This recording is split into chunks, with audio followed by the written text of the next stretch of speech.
Halo semuanya, perkenalkan nama saya Lofi Jessica dengan NIM 4420104 kelas 444C05. Pada kesempatan kali ini dalam rangka pemenuhan tugas individu mata kuliah Digital Business Media, saya akan memaparkan mengenai digital business yang akan saya buat, yaitu Let's Practice. Nah, terdengar dari katanya let's practice, sesuatu yang berbau bahasa Inggris pastinya nih. Nah, let's practice ini adalah aplikasi yang digunakan untuk teknik belajar baru dengan media digital dan disediakan berbagai fitur di dalam aplikasi mulai dari dictionary, translator, game, dan masih banyak lagi. Dimana kita tahu biasanya untuk kita les atau mempelajari sesuatu, kita harus datang dulu ke tempat itu, namun hanya dengan satu aplikasi ini semuanya dapat diakses dimanapun dan dimana saja hanya menggunakan satu aplikasi Let's Practice ini. Dan ini adalah logo dari Let's Practice itu sendiri, dan jenis usaha ini berbentuk aplikasi digital business media ini juga bergerak dalam bidang edukasi. Edukasinya pendidikan bahasa asing, khususnya bahasa Inggris. Nah, pada Let's Practice ini saya lebih mengutamakan fokusnya kepada bahasa Inggris, Indonesia, dan Indonesia Inggris. Hanya dua bahasa itu saja yang terlebih dahulu dipelajari, karena poin utama dalam pembelajaran bahasa asing, sebelum kita melanjutkan untuk mempelajari bahasa yang lain, biasanya yaitu kita melatih dulu tentang bahasa Inggris ini sendiri. Itulah sebabnya dalam Let's Practice memang kita lebih memfokuskan pada satu jenis bahasa asing saja untuk lebih maksimal. Dan nama brandnya yaitu Let's Practice, yang artinya Let us practice, ayo kita berlatih, practice English and become fluent. Jadi diharapkan kita bukan hanya sekedar berlatih, namun juga diharapkan bisa fasih nantinya.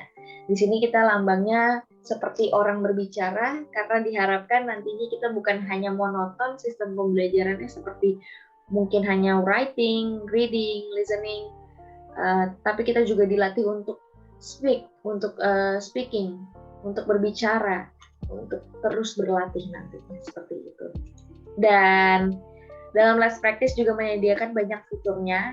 Salah satu diantaranya itu dictionary atau electronic dictionary, yaitu kamus.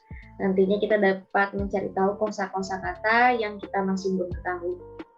Dan fitur selanjutnya itu translator atau penerjemah.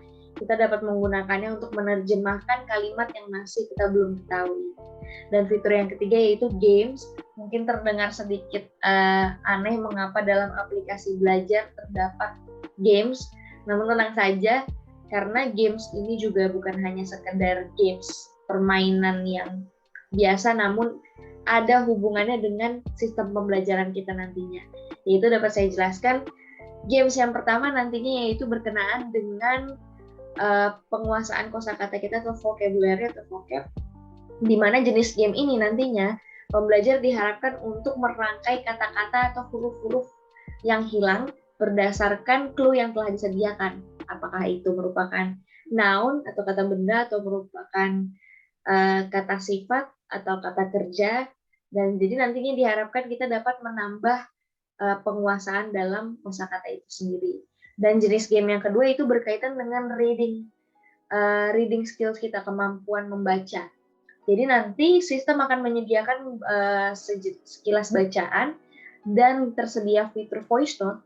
Jadi pembelajar diharapkan saat membaca juga menggunakan fitur voice note untuk merekam pelafalan mereka, dan nantinya di akhir sistem akan memberikan penilaian skor, entah itu A atau B atau C, tergantung dari berapa banyak misspelling yang kita lakukan, salah pengucapan yang kita lakukan, dan nantinya sistem juga akan melakukan pembenaran. Jadi games ini sangat berguna sekali untuk kemampuan reading kita nantinya. Dan yang ketiga yaitu games jenis speaking, yaitu untuk melatih speaking kita, dimana kita tahu biasanya kalau kita sebagai pemula baru belajar itu sangat sulit sekali untuk menemukan partner. Saya juga pernah mengalaminya, dan malah yang ada teman saya nanti, kenapa sih kamu ngomong bahasa Inggris udah jadi orang bule ya? Mungkin masih banyak yang belum tertarik untuk melatih diri mereka untuk berbahasa asing. Cuman saya tidak mempermasalahkan hal itu, dan kalian juga tenang saja karena di sini tersedia fitur untuk kita berbicara. Namun bedanya di sini adalah sistem. Kita akan berbicara bersama sistem, disediakan text conversation, teks percakapan, dan juga dengan fitur voice note, di mana nanti pada akhirnya juga hampir mirip dengan sistem reading tadi, skor akan memberikan penilaian seberapa banyak salah pelafalan atau pengucapan atau pronouns kita yang mungkin masih dinilai kurang baik. Jadinya dapat berguna sekali untuk kita yang masih kesulitan dalam reading, penguasaan kosakata, dan juga speaking itu sendiri. Dan fitur selanjutnya itu kelas berbayar. Ya, kita tahu biasanya ketika kita belajar pastinya kita mengharapkan untuk dibimbing. Dan di sini kami juga menyediakan tutor yang berkompeten di bidangnya, dan kelas berbayar ini range harganya juga berbeda-beda. Jadi jangan takut mungkin terlalu mahal atau bagaimana, karena biasanya kelas berbayar ini juga disesuaikan dengan paket-paket yang tersedia. Kemungkinan mungkin kita masih di level beginner atau level pemula, atau kita sudah mulai di level intermediate atau advance. Nah, itu semua nanti tersedia range biaya yang berbeda-beda, jadi tenang saja. Dan tutor-tutor kami pun dapat kalian pilih sendiri berdasarkan nanti kita akan menyediakan profilnya, atau kita akan menyediakan free trial juga untuk pengguna dan pendaftar pertama di Let's Practice ini. Seperti itu. Dan fitur yang terakhir yaitu Talk with Native or Strangers. Nah, Talk with Native ini kita akan menyediakan native nantinya di aplikasi ini, di mana mungkin untuk kalian yang ingin langsung berbicara bersama native itu seperti apa sih? Kalian ingin menantang diri kalian. Tenang saja, di Let's Practice ini kami menyediakannya. Namun tentu juga ini sistemnya berbayar. Namun tenang saja, jika tetap ingin mendapatkan yang free, kita juga menyediakan Talk with Strangers. Nah, Talk with Strangers itu dengan orang-orang pembelajar yang menggunakan aplikasi Let's Practice ini, di mana nantinya sistem akan memilih secara acak, secara random untuk menyatukan orang-orang sesuai kemampuannya masing-masing berdasarkan database yang sudah terekam di akun mereka untuk berbicara. Nah, di situ kalian juga bisa berbicara bersama para pembelajar yang lainnya dengan melatih bahasa Inggris kalian. Seperti itu. Dan di Let's Practice ini sendiri mungkin terkesan banyak sekali fiturnya yang sudah ada di aplikasi-aplikasi lain. Namun biasanya di aplikasi lain mereka lebih memfokuskan, contohnya seperti dictionary, mungkin mereka hanya menyediakan dictionary-nya saja, atau mungkin menyediakan translator-nya saja. Namun di Let's Practice ini, mengingat modal usaha yang diberikan juga cukup besar, jadi saya akan memaksimalkan semaksimal mungkin untuk menggunakan dan memasukkan fitur-fitur yang memungkinkan dalam metode pembelajaran kita agar tidak monoton hanya dengan satu aplikasi ini, yaitu Let's Practice. Seperti itu. Dan alasan pembuatan Let's Practice ini sendiri sebenarnya adalah dari pengalaman saya pribadi, di mana saya ini sangat menginginkan bisa belajar bahasa Inggris dan fasih dalam menggunakan bahasa Inggris, karena saya tahu bahasa Inggris adalah bahasa yang utama dan penting dimanapun kita berada nantinya, negara manapun yang paling utama digunakan yaitu bahasa Inggris. Dari situlah muncul kesadaran saya untuk membentuk aplikasi ini. Dan juga saya tahu banyak dari kita yang mungkin ingin les tapi terhalang oleh permasalahan utama yaitu biaya. Saya sendiri juga mengalami itu. Mungkin kita semua juga dari kalangan keluarga yang berbeda-beda. Ada juga yang mungkin keluarganya sudah membayarkan sekolah atau kuliah, namun tidak bisa memberikan fasilitas tambahan untuk memberi les kepada anaknya.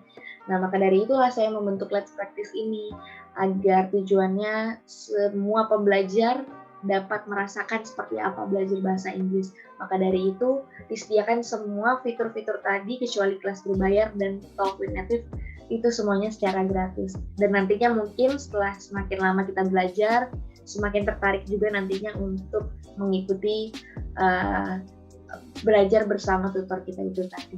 Selain itu juga tujuan pembuatan ini yaitu memberikan peluang kepada tenaga pengajar dan pembelajar karena saling memberikan timbal balik nantinya atau feedback.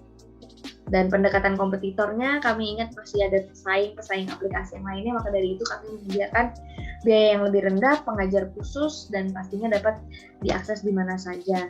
Dan strategi marketing yang kami gunakan di sini yaitu dalam mempromosikan Let's Practice menggunakan Instagram dan TikTok, dan nantinya kami akan memaksimalkan sosial media ini untuk mengenalkan apa itu Let's Practice, dan nantinya dibalut dengan konten yang menarik.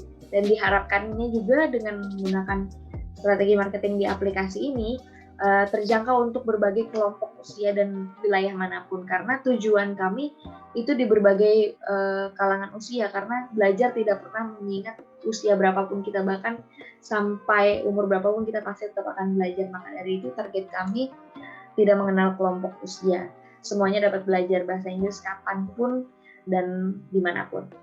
Jenis promosi yang kami gunakan di sini, kami bekerja sama dengan Mbak Maudy Ayunda, di mana nantinya beliau akan memberikan review tentang Let's Practice ini dengan sejujur-jujurnya, dan pastinya Mbak Maudy akan menggunakan Let's Practice terlebih dahulu secara intens. Dan alasannya memilih Maudy Ayunda karena kita mengingat dia sebagai aktris Indonesia memiliki bidang akademik yang baik dan diharapkan nantinya dapat menginfluence para followersnya untuk mengikuti jalan yang dipilih oleh idola mereka, biasanya seperti itu. Dan kami menggunakan jenis endorsement, ya ini adalah akun Instagram Maudy Ayunda, followersnya terdapat 15,4 juta, harga endorse-nya sekitaran 10-20 juta. Dan nantinya Maudy Ayunda akan memanfaatkan fitur Instagram semaksimal mungkin dari menggunakan fitur postingan, stories, Instagram Reels, dan juga video. Nah, dari itu diharapkan nantinya akan menambah like, followers juga terhadap akun kami, dan banyak orang yang lebih tertarik untuk bergabung di Let's Practice. Ya, di sini ada juga akun sosial media kami yang dapat kalian ikuti, yaitu di Instagram, yaitu @lets_practice, dan juga akun TikTok di @lets_practice, dan kanal website kami yaitu di www.letspractice.co.id. Seperti itu kurang lebihnya pemaparan mengenai digital business yang akan saya ciptakan ini. Kurang lebihnya mohon maaf dan terima kasih.